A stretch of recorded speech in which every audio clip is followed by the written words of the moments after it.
Hey guys, welcome back to my channel. This video is going to be 5 minutes or less talking about how to set realistic reading goals. So if you'd be interested to hear all the little tips and tricks that I have for how I set my realistic reading goal, then go ahead and keep watching.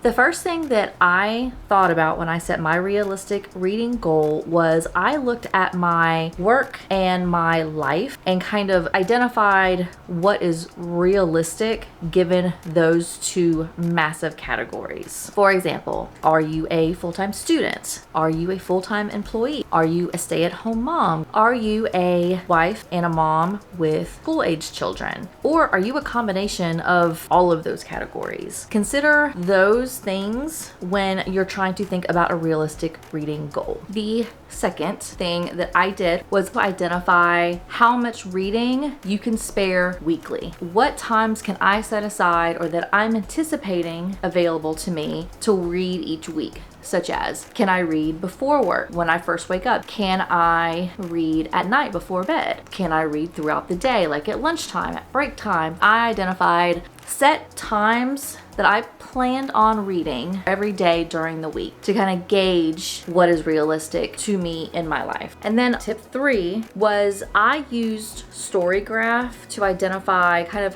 what my reading is like within a week time frame. So I tested this out. I read throughout the week and Storygraph was able to track how many pages I read during that time frame. That gave me a baseline given like a perfect situation of how many pages I'm able to read during that week. Given what Storygraph can tell me, they said that I could read 100 pages for that week. I did simple mathematics and said 100 pages a week. There's 4 weeks in a month, so therefore a total of 400 pages for one given month. Then I looked at how many pages my typical book is that I like to read. So if I have a romance or a young adult, and those on average are about 300 to 400 pages per book. With my 400 page average page count for a month, I know I can read about one book a month. So therefore my realistic reading goal would be 12 books throughout the year. So using those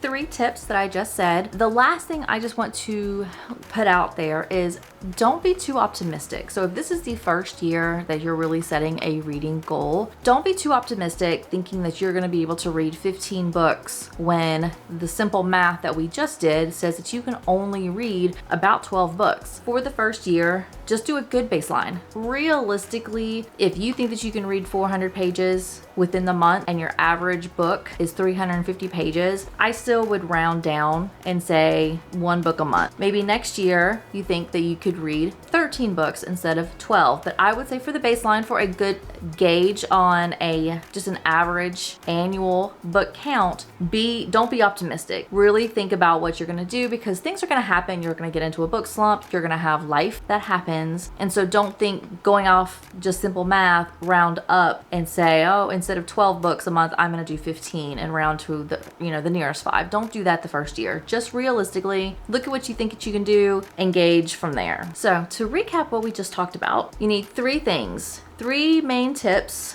of what I thought about before I set my realistic reading goals. The first thing I think about is look at my home work life. Think about that when you're anticipating how much you're gonna read. Second, look to see what times you can set or when you anticipate scheduling time to read. Number 3 is the thing that really helped me figure out how much I can read during a given year was using a week as a baseline, track the number of pages in Storygraph, and be able to see for a week how much you can read, and use that as a baseline and do simple math to figure out how many books you could read during the year. And then we also want to make sure we're not overly optimistic for the first year. If you would like to see an example of how I'm able to exceed my goal, given me being a full-time employee, I have 2 little girls, I have appointments and things after school and after work, then check out this video here. It will give you a good example of how I fit reading into my life to help you fit reading into yours. Thank you so much for watching, and I will see you in my next video. Bye.